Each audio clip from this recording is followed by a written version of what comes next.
class. Can you believe it? We started this class.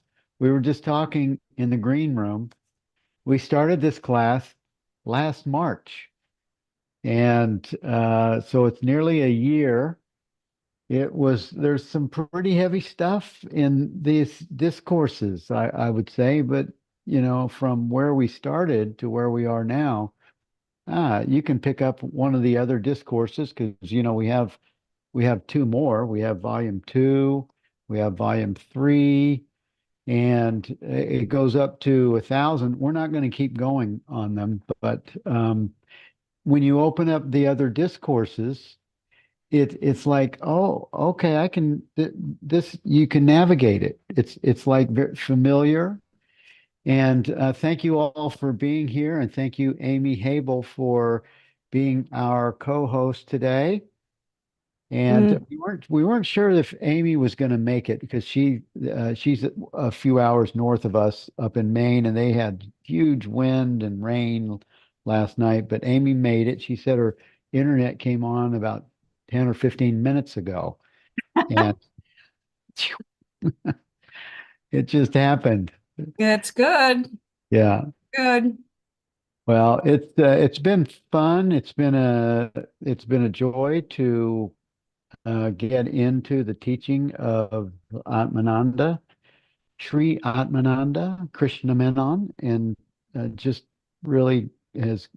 I mean, he's given me more information than I need about a lot of things that I won't use.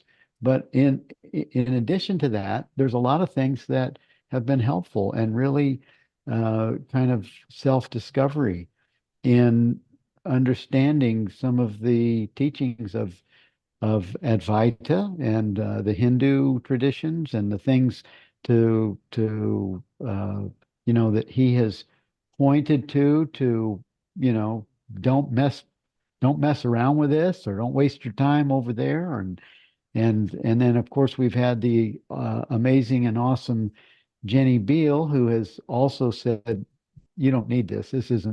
Where this isn't what our where we are on this path. This isn't our path.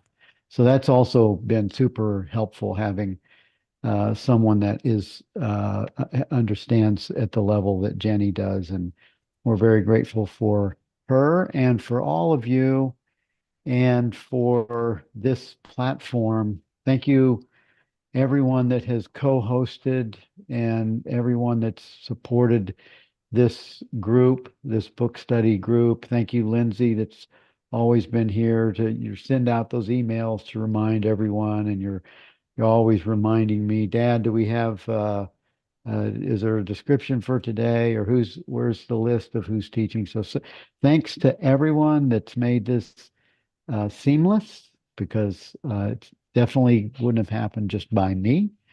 And there it is. We'll just go ahead, and this is our last one. We'll be paused for a little while, and then when we come back, as you know, Jenny Sheehan, one of our other co-hosts, as she's here with us, she is going to meet us in India. We're going to meet in Bangalore, India, and we're going south to Tiruvannamalai. We're going to have a deep India Tiruvannamalai Ramana Maharshi, uh, plus just different aspects of the teaching of Advaita in an ashram called Yogiville, and it's going to be really amazing. And so that's going to be kind of the thing that we're going to do. We leave in a couple of weeks. We're going to catch up to Jenny on February 1st. And then we're going to do some filming there, like I mentioned last week, for Awakening Mind Films. And then we're going to come back and we're going to look at this book. It's not very much. It's very thin. It's easy to look at. It'll kind of give you a perspective of how the Gospels got changed from the non-dual teaching to the religious nature that they have now.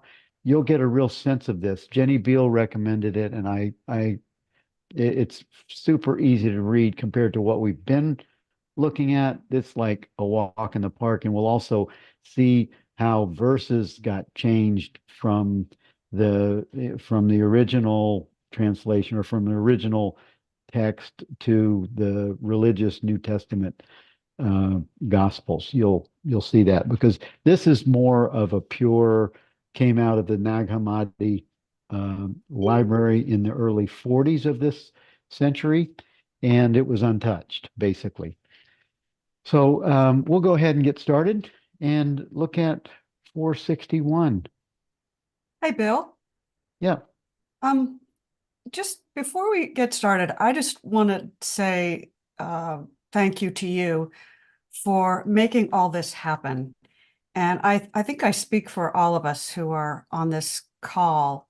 What we started, I think I started the book group with you with Rupert Spira, or I forget what it was, but it was probably almost a year and a half or 2 years ago.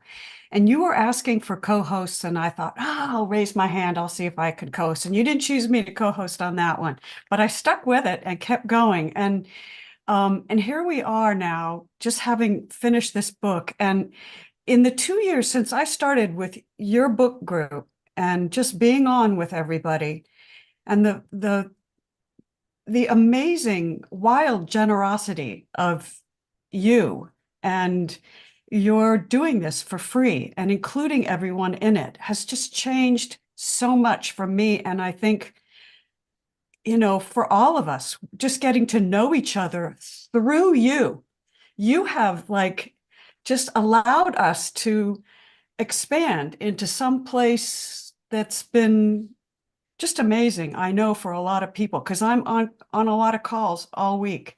And while you're not always there, you are there. So I just want to say thank you to you for that. I don't want to Hmm. let you get away without acknowledging you.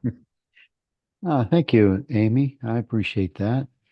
It is a total um, it's just a love for of truth and I'm a builder. I know how to build nice houses and lots of I can spin lots of plates in the air, at least 1,000 at the same time. And this is simple and it's fun and it's because of Zoom and all of this thing, but this is the love of my heart and I know that it's the love of your heart. So we have found a playground in these adult bodies where we can go and play as adults in a field that just it stimulates and motivates and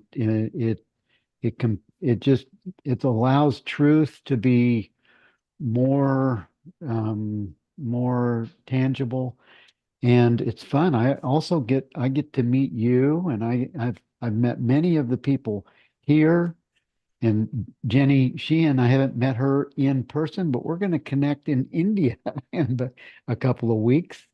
And my youngest daughter is part of this whole thing. So this is a playground. And thank you for that acknowledgement, though. And I'm super happy that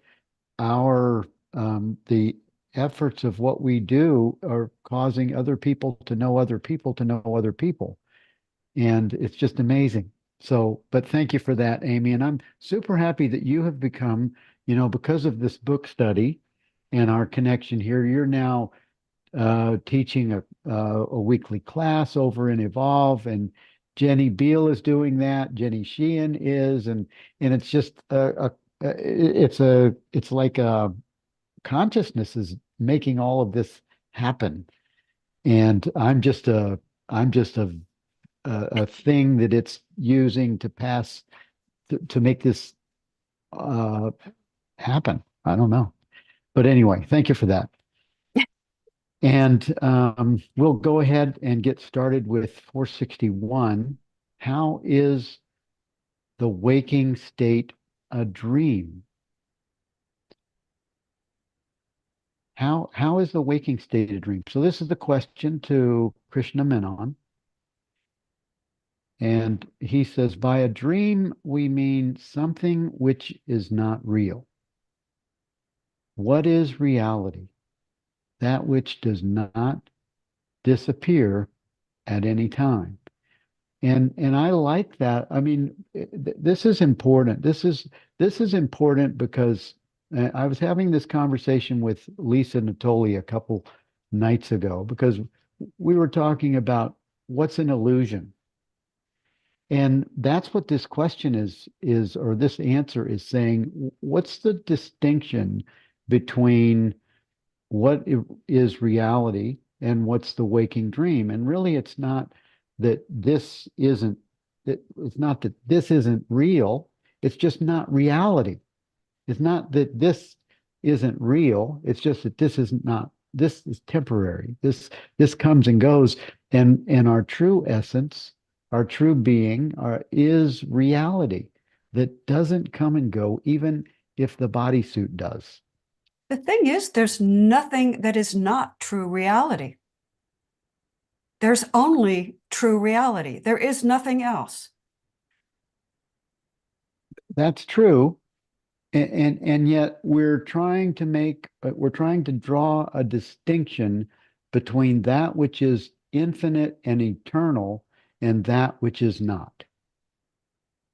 So there's a distinction there because this won't last 1,000 years or 1,000,000 or 10 million, and this won't either, or even 200.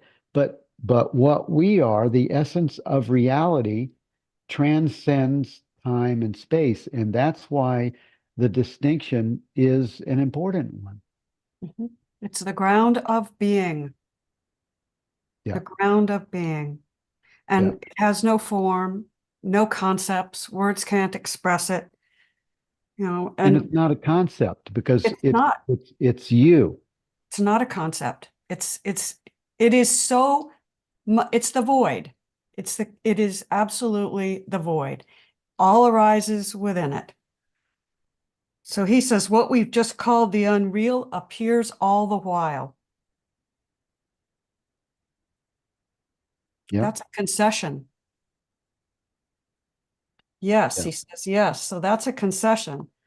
But when the unreal appears as well, we call it a dream. Therefore, the waking state is all a dream.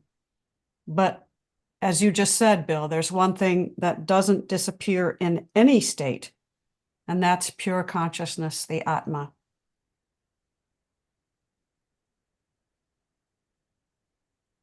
And it's that we are touching on and can't be really, I mean, really, it can't even be spoken of. That's right.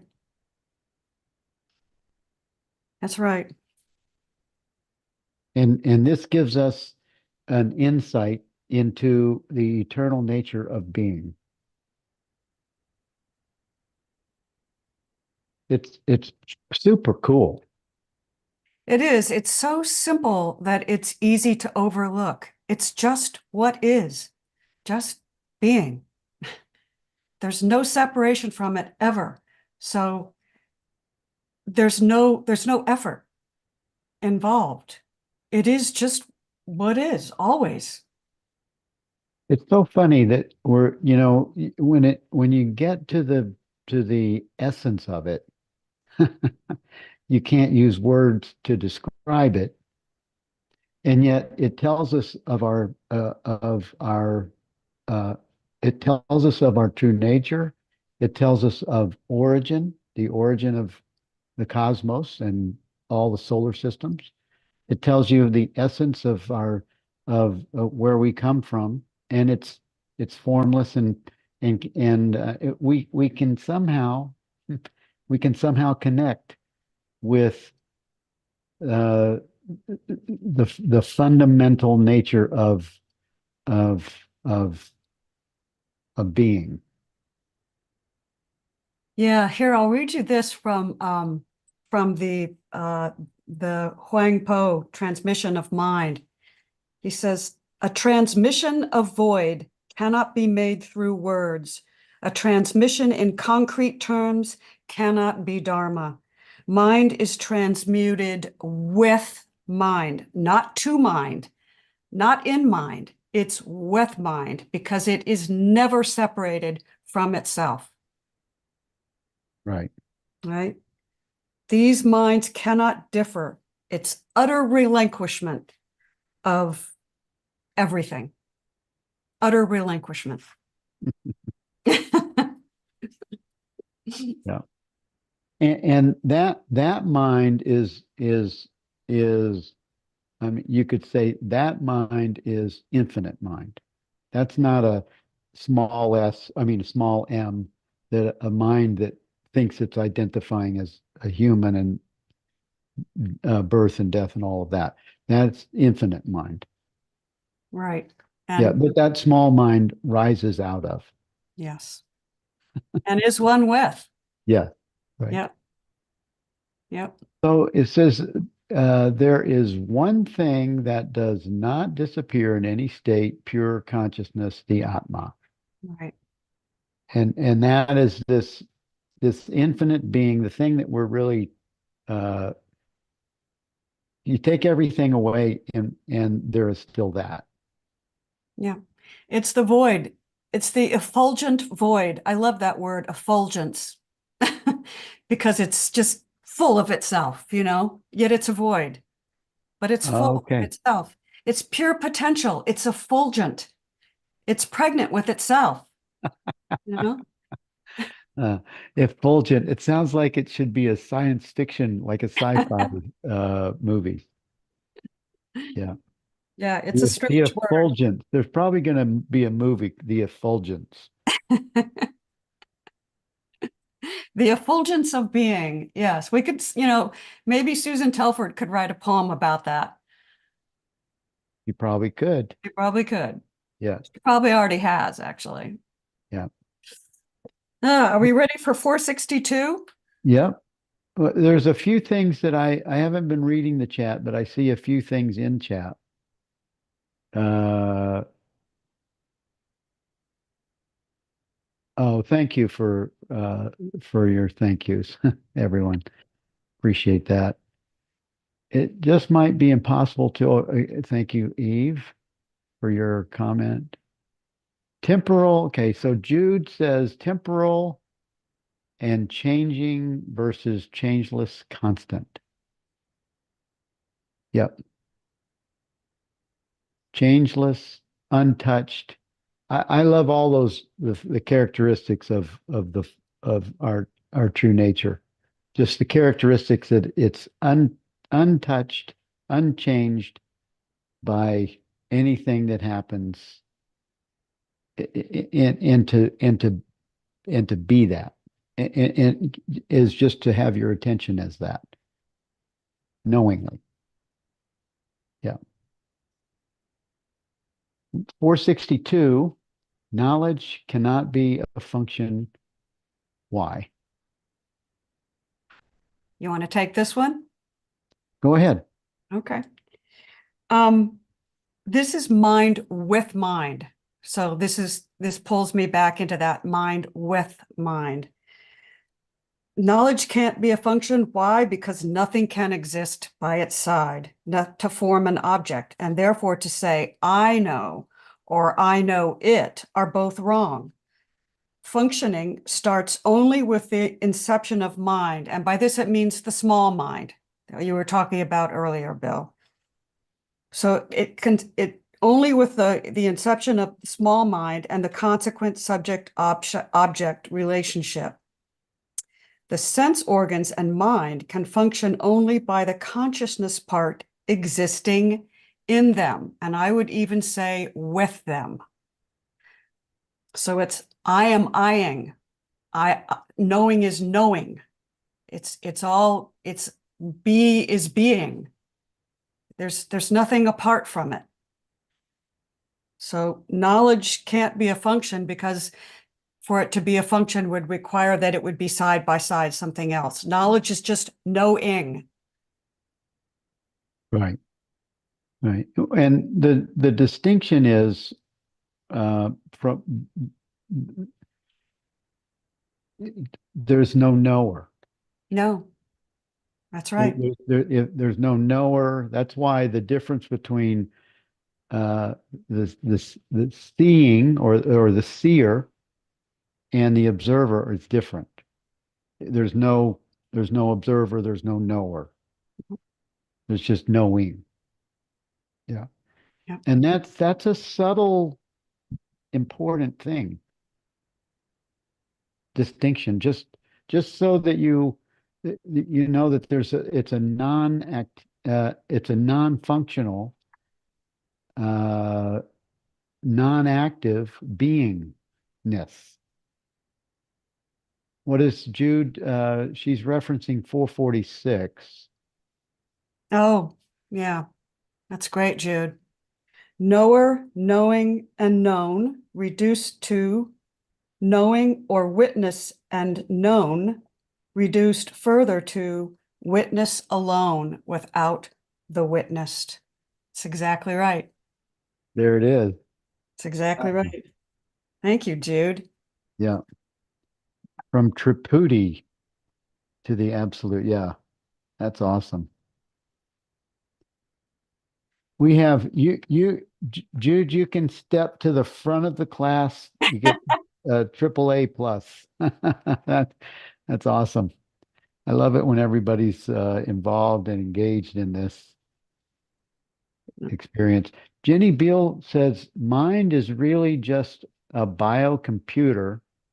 It's an instrument for our use, just as the body is an instrument for our use.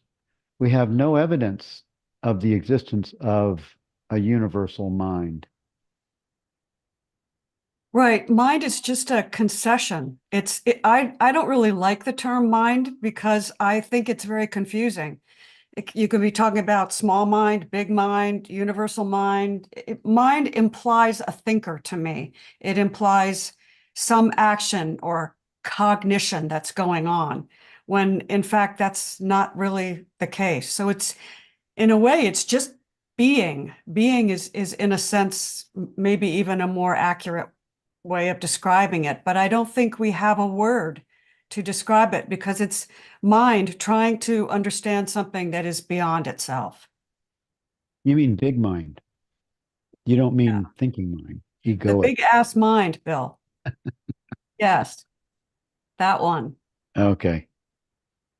Yep. Yeah. Yeah. So we make concessions all the time. Yeah. Well, you have to. Yeah. What does the guru give me? Answer the correct perspective.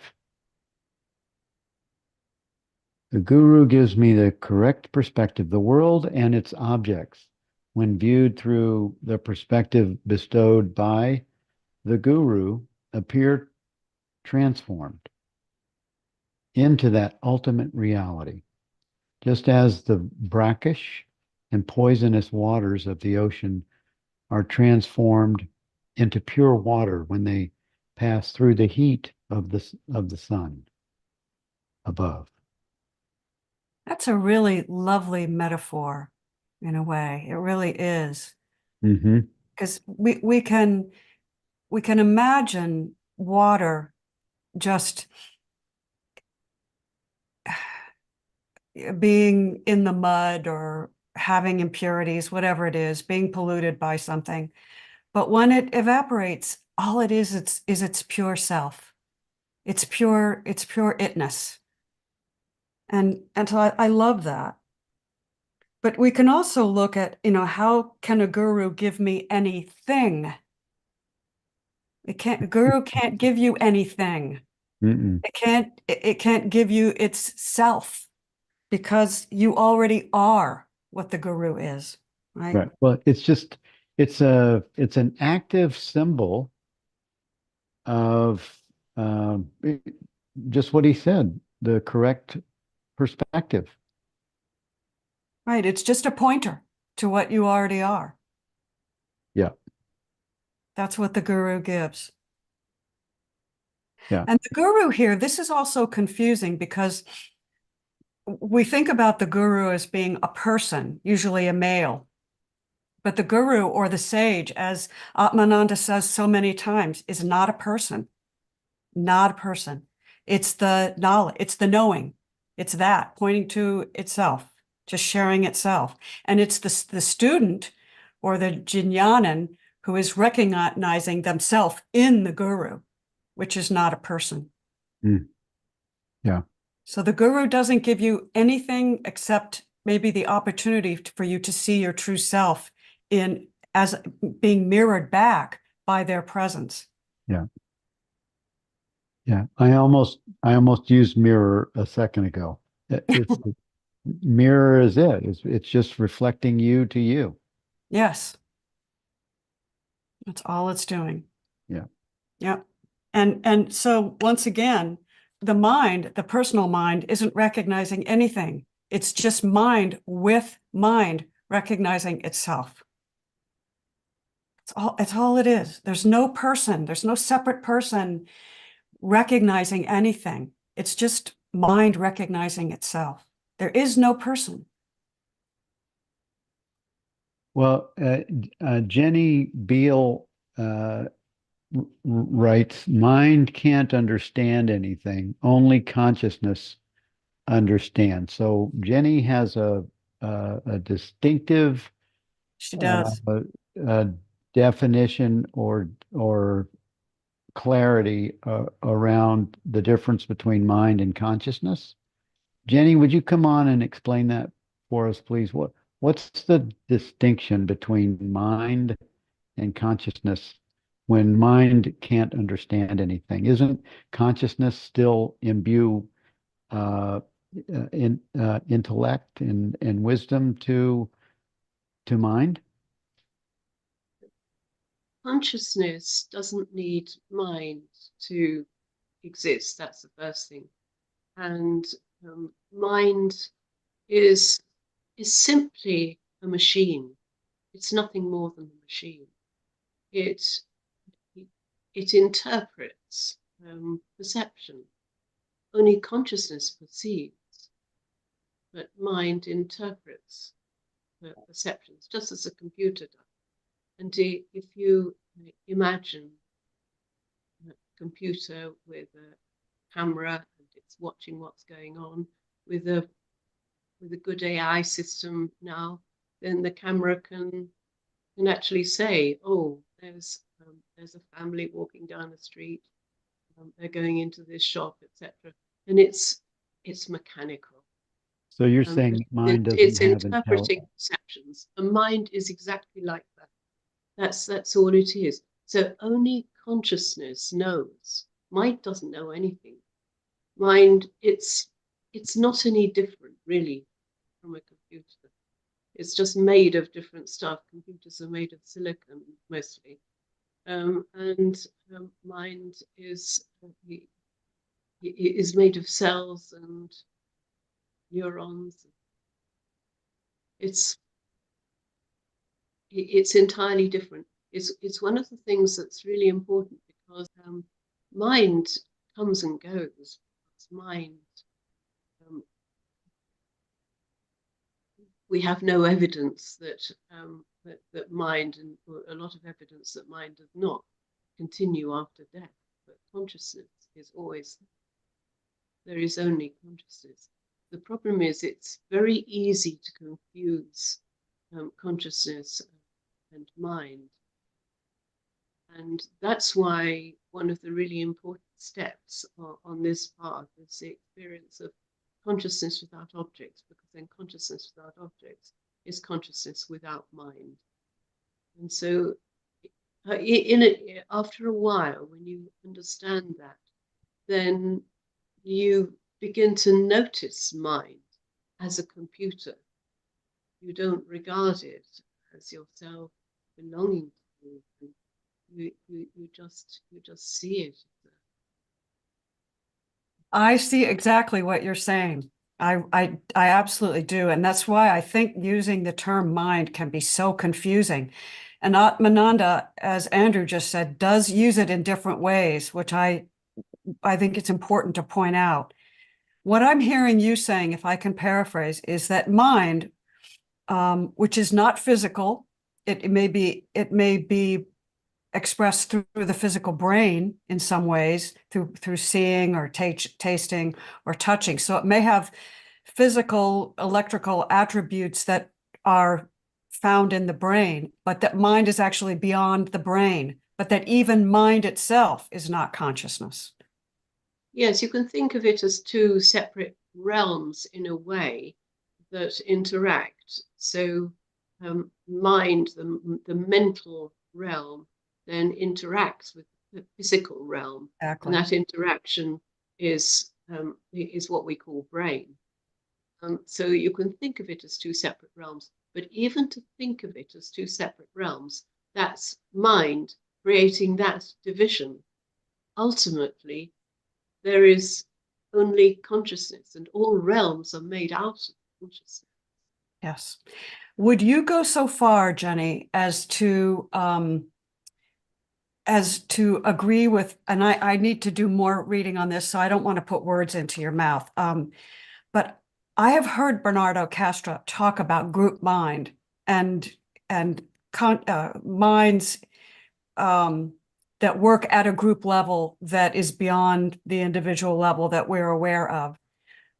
But Bernardo Castro, and I clarified this on one of my interviews, regards mind and consciousness as being the same thing. Okay.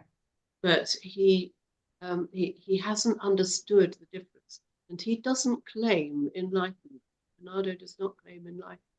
No. And he would need to not just see, but really experience, not just at a conceptual level, but really experience that distinction between mind and consciousness to go further. I think that would be an important step for him. Yeah. And I think what I hear you saying is it doesn't really matter. It doesn't matter.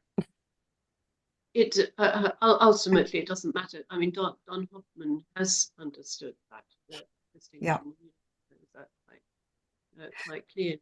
It's yes, it doesn't matter what words we use. If we understand our reality, we understand the reality of all that is. There just is Yeah.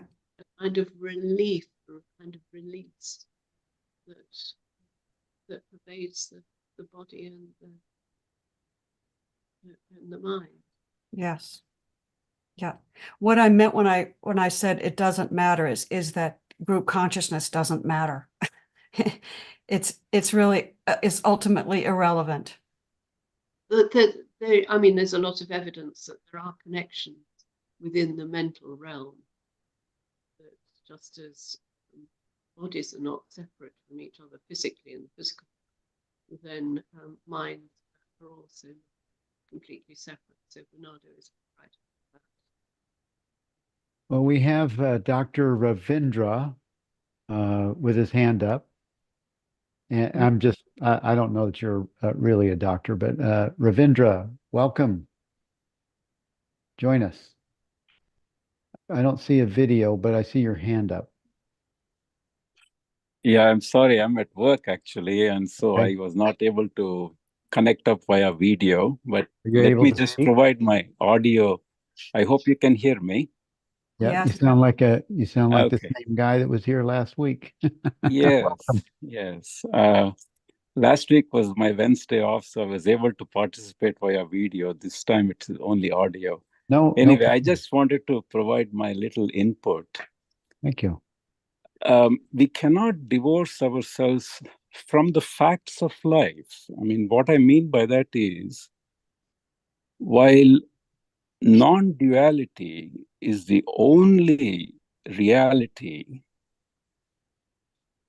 the appearance of duality cannot be negated. I mean, for example, in this very forum in which all this interaction is taking place, Bill is there with his psychosomatic apparatus.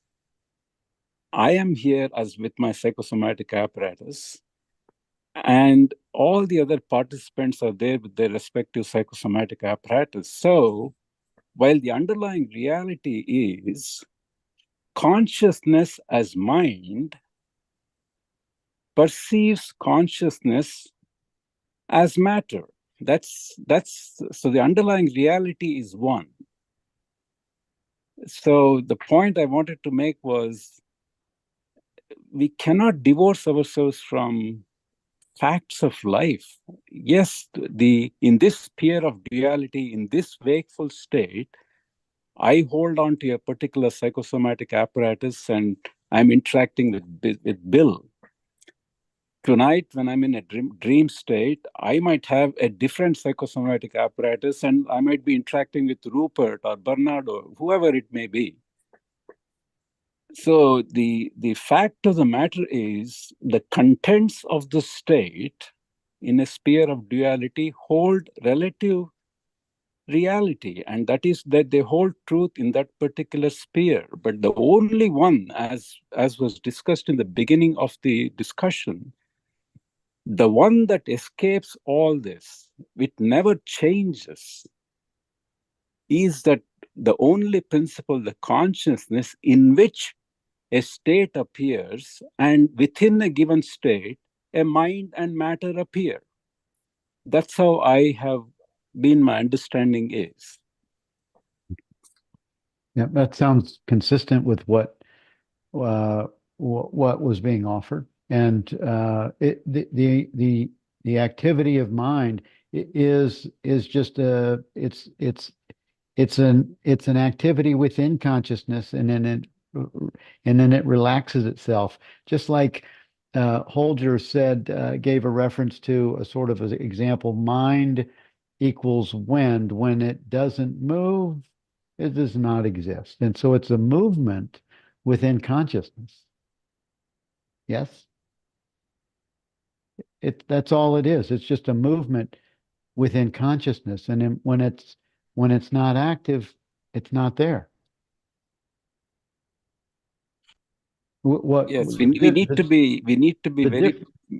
I was Well, going the to say, difference that we were hearing from the difference of what we were hearing from Jenny Beal is that mind doesn't have it doesn't have an intelligence. That's the difference. To me, that's where the difference between mind, that is the activity of consciousness that seems to do things, it really, according to what Jenny is saying, it really doesn't have intelligence. It's almost like a pass-through avatar.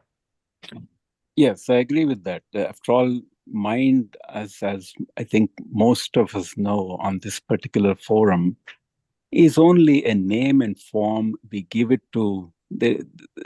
Basically, wherever a thought or a feeling or a percept arises within the field of consciousness, we have called it mind, but there is really no such thing as mind, and it's all ultimately consciousness only.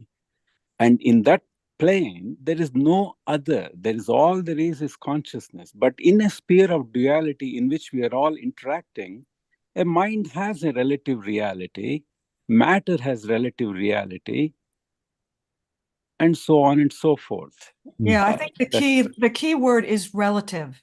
Yes. That's the key word. And as long as you understand that, you're good to go. Yes. Yeah. Right? So, Yeah.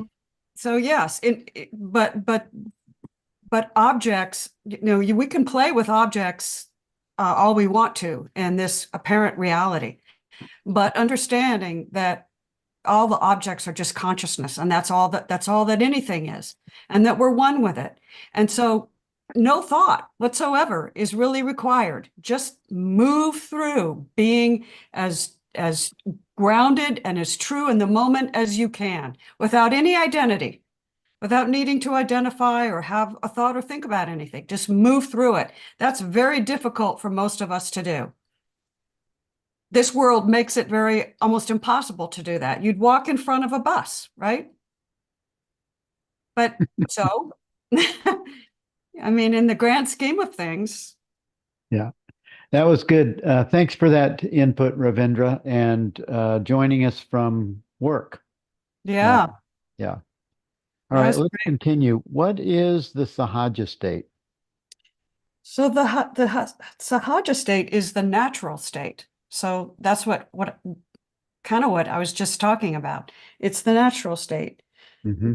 The jnana, by experiencing the ultimate happiness with a capital H, knows that she or he experiences nothing new, and that the limitation that they used to put on happiness before the realization was an illusion. In other words, the object they put on as the cause of their happiness is an illusion. Mm. Right? Yeah. Thus, he knows that what one experiences as limited happiness, apparently ensuing from objects, is in fact that unlimited ultimate happiness itself. Yeah. It gets, it gets, it the object appropriates itself in that position. That's right. That all the time, whatever it is, we're always in search for ourself as happiness. That's right. And then all of this is just commentary. Everything that follows in this discourse is commentary. So even if a sage appears to be leading a normal life as before, he or she does not see the world as the onlooker sees it. Even when the others think that he or she is hunting for objects of pleasure, he or she, from their own stand, is always enjoying just their true nature. Jenny says no. So are No, you what? so Sorry, that was no to a comment from Lynn, actually. oh, okay. Sorry, it's not no. No, I agree with you, Amy. I was willing to explore that with you, Jenny, as long as it took.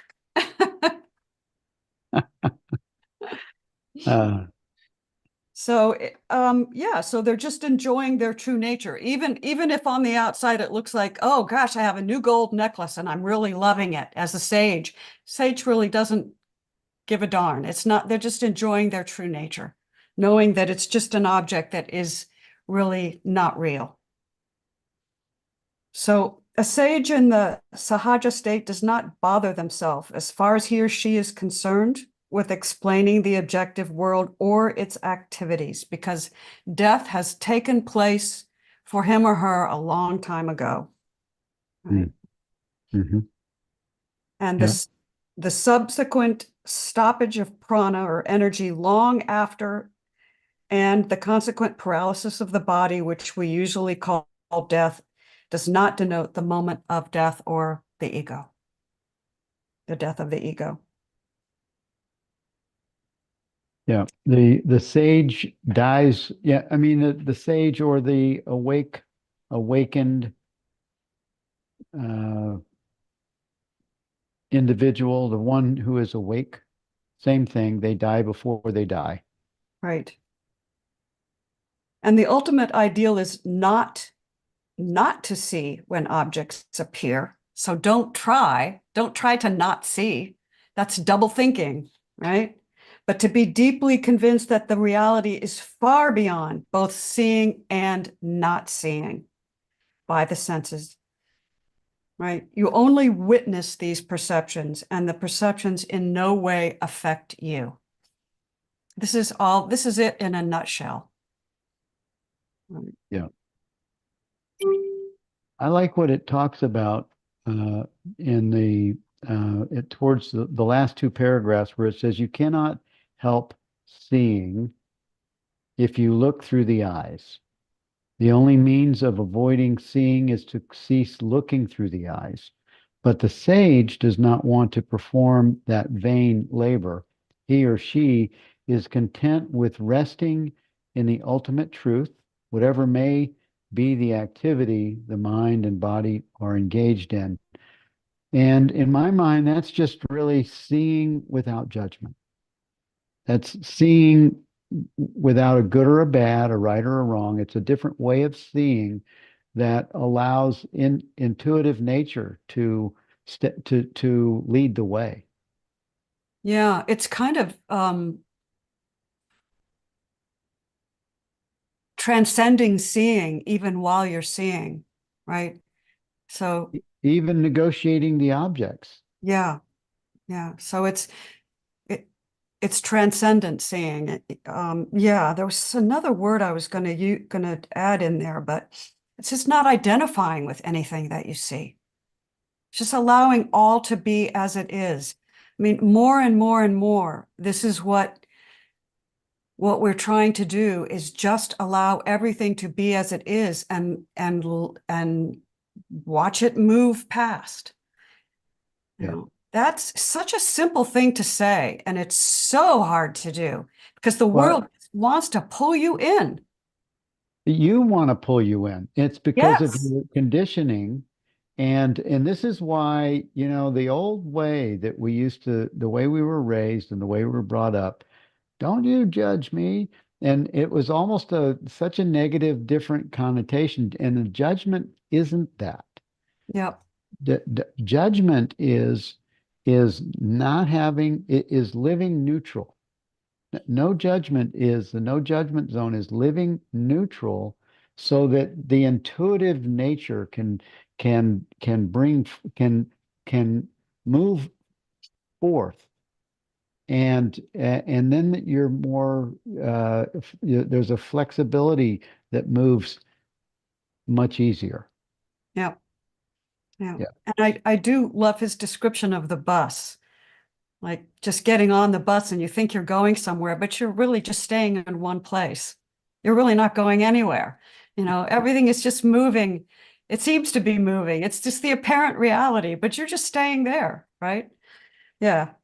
Yeah. Yeah. But he says, you give the devil his due. You render unto Caesar what is Caesar's. So you pay your tax because, you rent, even though it's not, it's a nothing burger, right? A nothing burger, right? He says we talk ignorantly of the activities of the sage.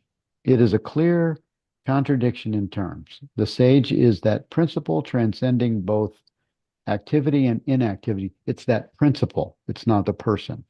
Right. So the sage cannot take to any activity as the sage, and that which is engaged in any activity is not the sage. In short, that which is visible to our sense organs or mind is not the sage. The sage is invisible and the background of all perceptions, the ultimate reality. It's consciousness.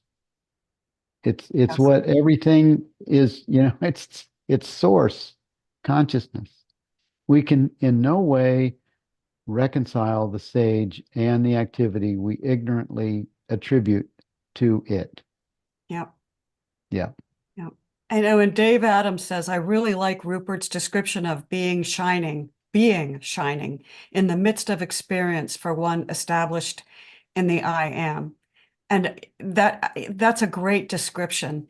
And I remember Rupert talking about he was getting on a plane to go somewhere and realizing that while he was on the trip, he's like, I'm not going anywhere.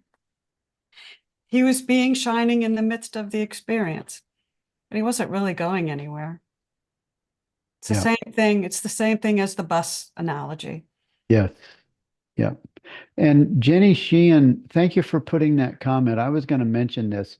Consider coming to Jenny's space on Sunday, 5 p.m. Eastern Time in the Evolve community. Jenny has taken residence there. Yes, and it's very experiential. It's a great you can go to the class and you can listen to you can hear Angelo. He does a really great description of awakeness, and he speaks about that, and he really delivers a great content. And Jenny delivers a place to have an experience, really brings you into that soft experience of presence. And then, of course, she takes questions, and it's a great benefit. And then also Amy Haible, if you're a Course in Miracles and you like the clearer non-dual understanding of a course of the text, you can plug into, you're on Thursdays, right? Or is that Wednesday? You're Yep, Thursdays. Thursdays at Yeah. 4 o'clock. Yep. And they're all awesome. They're all fantastic. And so is Jenny Sheehan. I've been in all of their groups. I don't reveal myself, but I'm in all of their groups. And Jenny Sheehan, she offers a space where you can speak about anything. And she also offers herself, if it's personal and you want to speak to her personally, she's available for you to consult on any subject. So we have lots to offer over there. And if someone wants to put a link to Evolve in the chat, that would be okay. All right.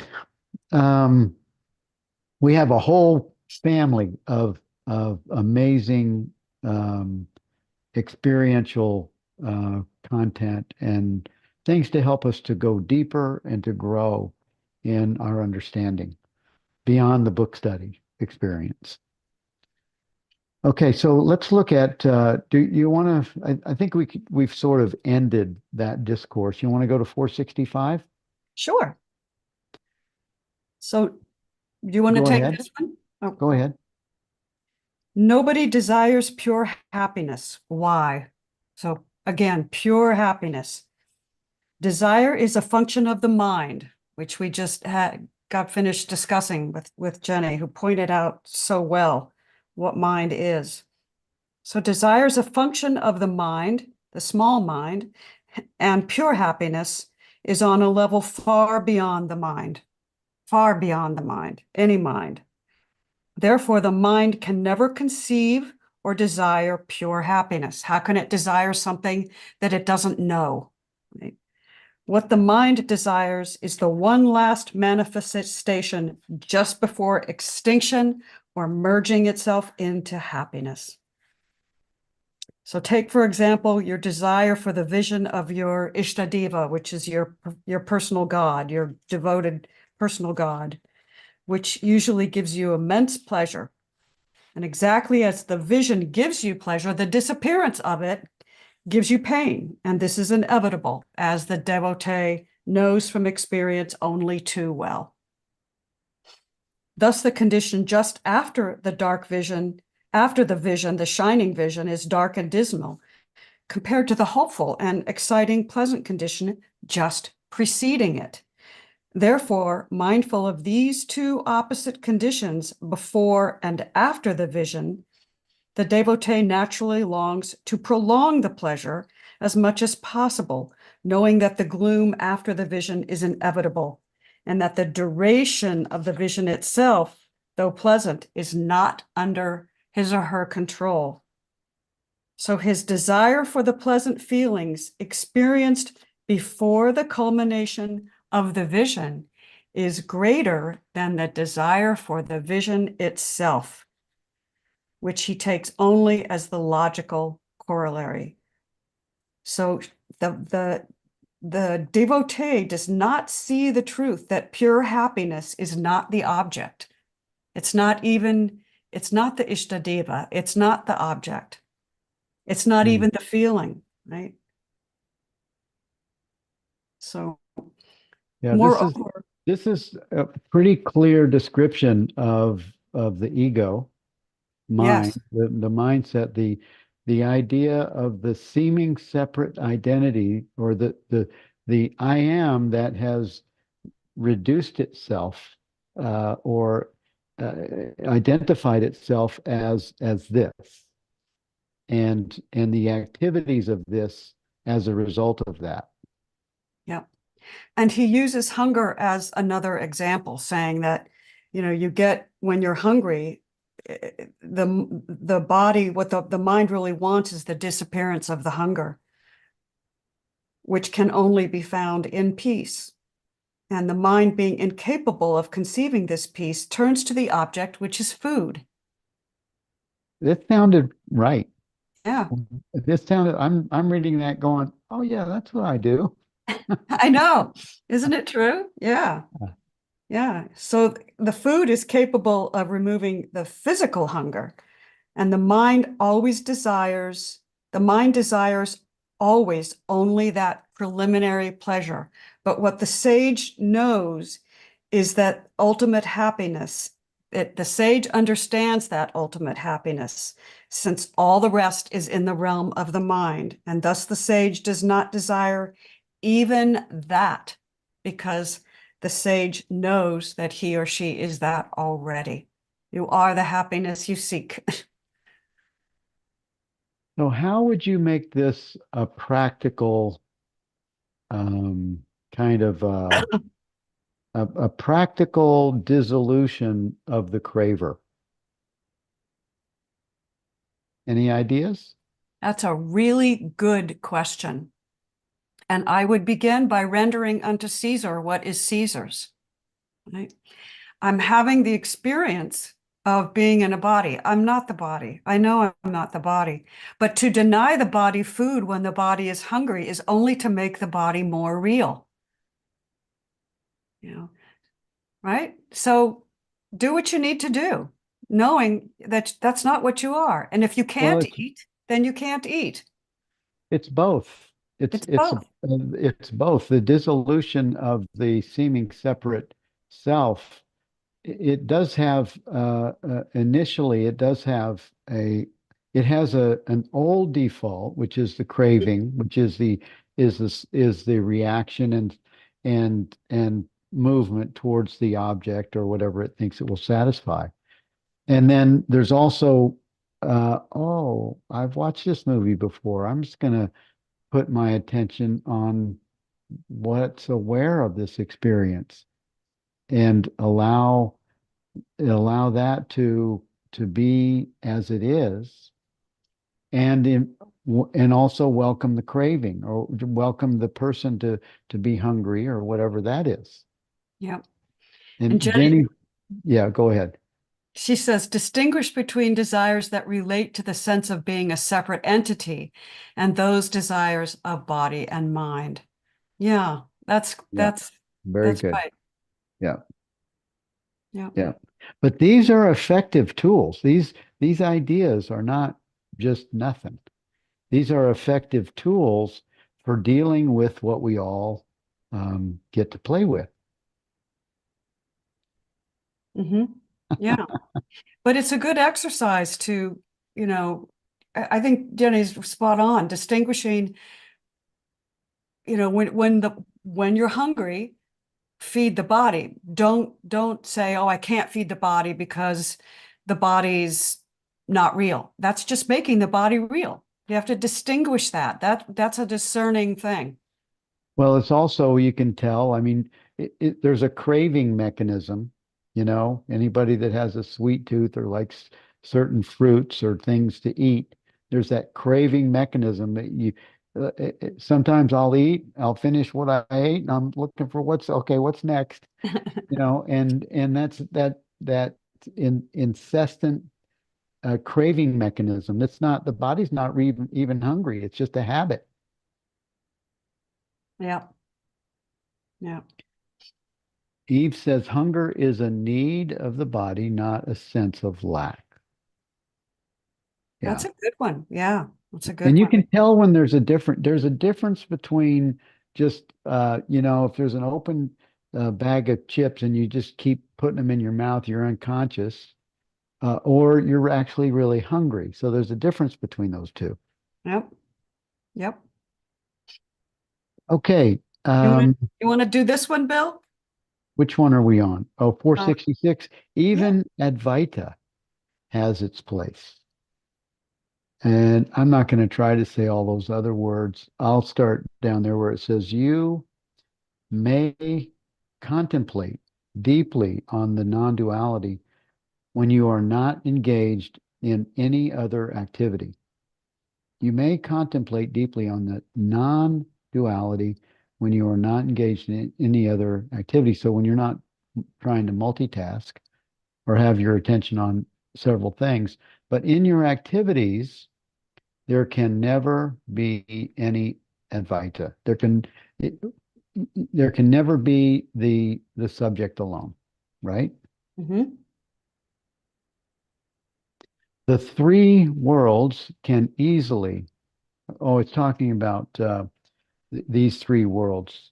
The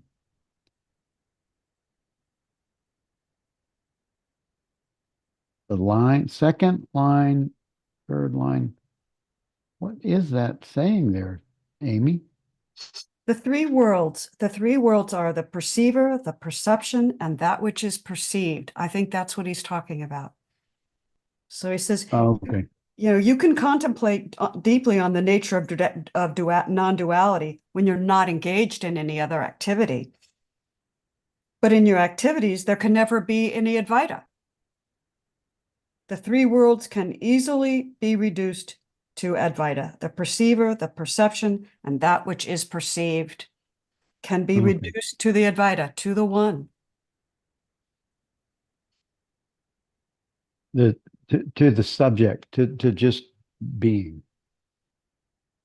Yeah, and if we look at 464, it says the sage is not the activity, it is the background of all perception. So the background of all perception is witnessing the activity. Right. In the physical presence, the fourth line, or the well, in the physical presence of one's own guru, even a jnanin feels himself or herself a child before the absolute. That is the only altar before which an Advaitin always falls bowing unconditionally. Advaita is only a pointer to the guru. So you do not reach Advaita completely until you reach the egoless state. So read Never the e- guru as being oneness. See, the guru's not a person here. Right, So even Advaita is only a pointer to the oneness. right. That's exactly what I changed it on the next page. Advaita equals oneness. That's so funny. Um, Never even think that you are one with the guru. This one stumped me for a minute. Mm-hmm. Yep. It will never take you to the ultimate. That's good. Yeah, because it's an object. Exactly. Exactly. Never think that you're one with the guru because you are already one with the guru. There is only the guru, which is oneness and nothing else. Well, never think, yeah, because you are the guru. You are the guru. And if you think you're one with the guru, there has to be something standing beside the guru, Right. right? Yeah.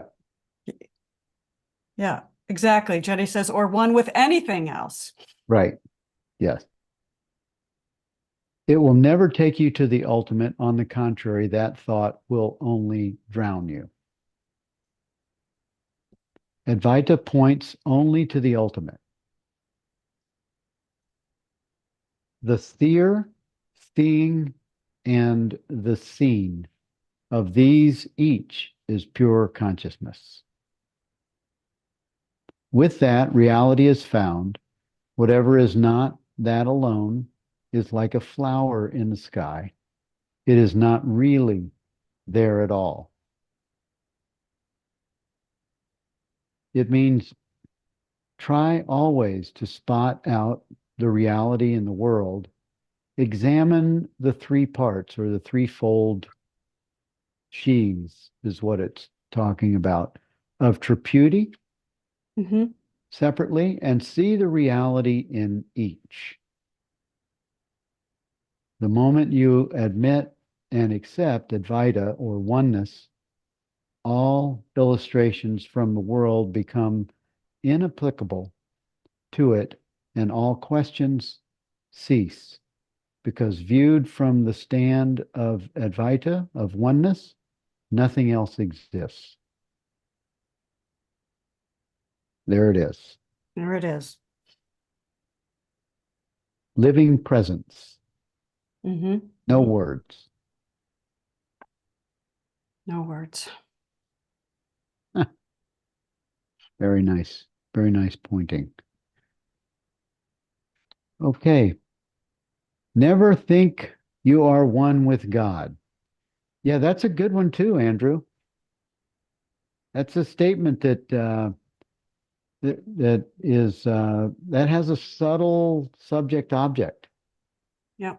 Just does. like the statement, never even think you are one with the guru. Same statement. Same statement. Yeah. It's subtle, very subtle. When you say I am what God is, even that's not right. No. That's what I love about Rupert. I am God's being. That for now gets feels very close to me. God's being. God's being is. Yeah, except for the use of the word God, I agree. The word God, Yeah. it just has that baggage Yeah. attached to it, unfortunately. Yeah. Yeah. He goes on and gives us another really good word, Bill, as we go on here. Okay. You want to go to 467? Yeah. Go ahead. What is the best way of approaching a problem for an ultimate solution? He says it's best to take your stand, at least in idea, in the deep sleep state and see if the problem arises there. No, the problem does not appear there. Therefore, all problems are the products of the body, senses, and mind and disappear with them. They do not concern you at all. That's pretty direct, Yeah. Yeah. It's everything is resolved in presence, in I am. And there's a way one learns and understands how to move attention in this non-judgment, sort of an I am presence, and you can rest there. Yeah. Nothing needs to be done. Nothing needs to be forced. The problem arises on its own and disappears on its own. The Yeah. apparent problem. Yeah. What does Jude mean? Just to use the word with implies to. What does that mean? Just to use the word with implies to. Oh, okay. Got it. Yep. Yep, exactly. Okay, 468, knowledge knows only knowledge, and experience experiences only experience. How? How does this work? Amy? Your experience alone is accepted as proof for the existence of anything. Suppose you see an object with the eyes. What is your immediate experience? You see, and you can see with the eyes only form. But form and seeing with the eyes is on the outside. No, the form and seeing can never be outside. They are in the mind itself. Ginny's mind, I think this is what we're thinking of. Not Ginny's mind, but the small mind. Here, a subtle sense organ and a subtle form are created in the mind, and a subtle perception takes place. This again is not independent. It's established by the knowledge beyond the mind. This is what Jenny was saying. Beyond the mind, there is neither object nor activity. You can only say knowledge knows knowledge. Similarly, experiences experiencing, right? It's the experiencing, right? The being, the I-ing, I am I-ing. Both these statements mean that you are all alone, shining in your own glory, even during the so-called perceptions, thoughts, and feelings. It's all consciousness, not mind. There It's it is. all consciousness, Yep. right? So I allow myself to be conditioned by time and space, and then I perceive the object with the gross instrument of some sense organ. And the next moment, I give up the space element and I allow myself to be conditioned by time alone. And I perceive only subtle forms with the subtle sense organs in the mind. And then the next moment, I give up time, the limitation of time as well. And then I stand alone and I am the experience or the knowledge itself. In other words, peel everything back and all we have left is the I am consciousness. And this experience or knowledge alone was present in the previously apparently limited perceptions as well. Yep. I am I-ing. Yes. Even I am when always, I am shining in all experience. yes, Yep. I am I-ing even when I'm seeing. I am I-ing even when Jenny's cat is walking behind her on the couch.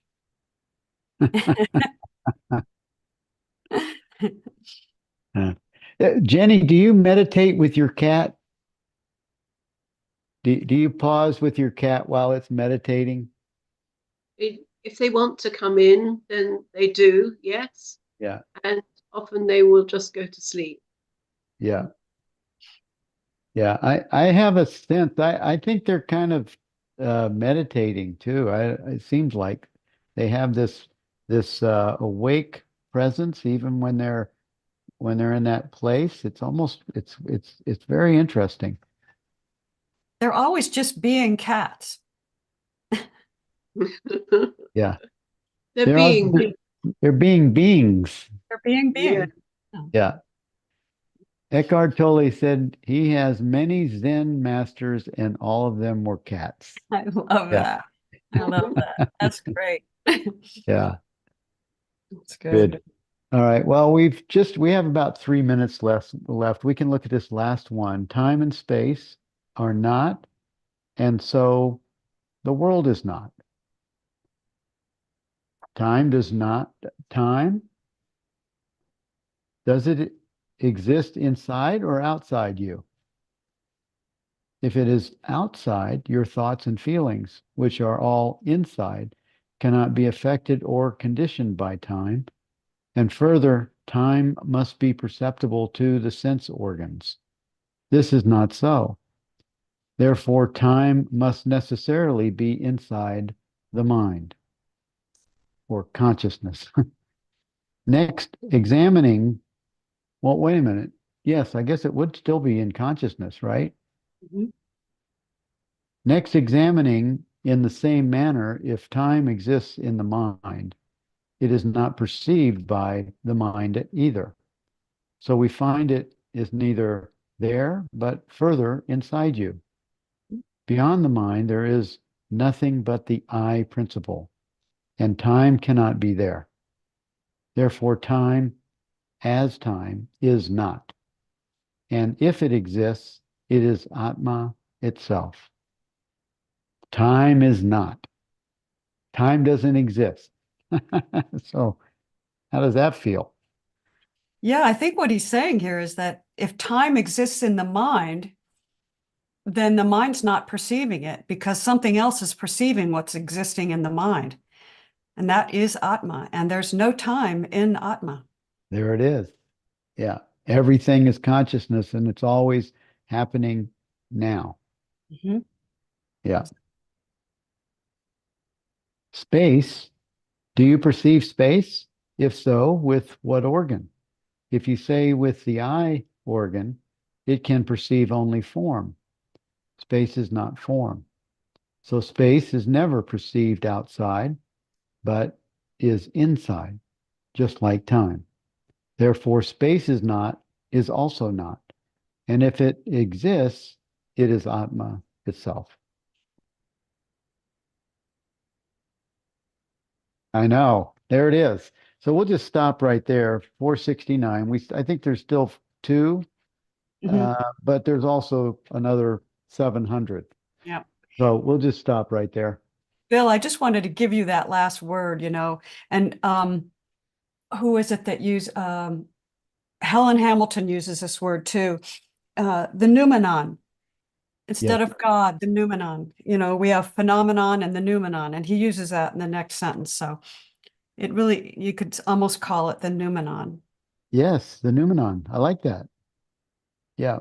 You are the only noumenon, everything else, Yep, from intellect down to the body being the phenomenon. right. Yeah. Awesome. All right. Thank you, guys and gals, and awesomeness that all of you are. This has been a real joy, and I just love this experience of sharing this whole thing with you. And thank you for being part of this collaboration. Thank you, all of your hosts and co-hosts and everythings that you are. And I love you, and I appreciate you all. And I'll see you when we get back from India for another. We'll do a book study that we'll look at this one. This will be fun. We'll play with that. Do you have a Yeah. date, Bill? I don't have a date, but it's not going to be. It'll be March, I think. Okay. Yep. Okay. All right. Bye, everyone. Thank you Thanks. all. Thanks Mwah. for everything. Bye. Bye.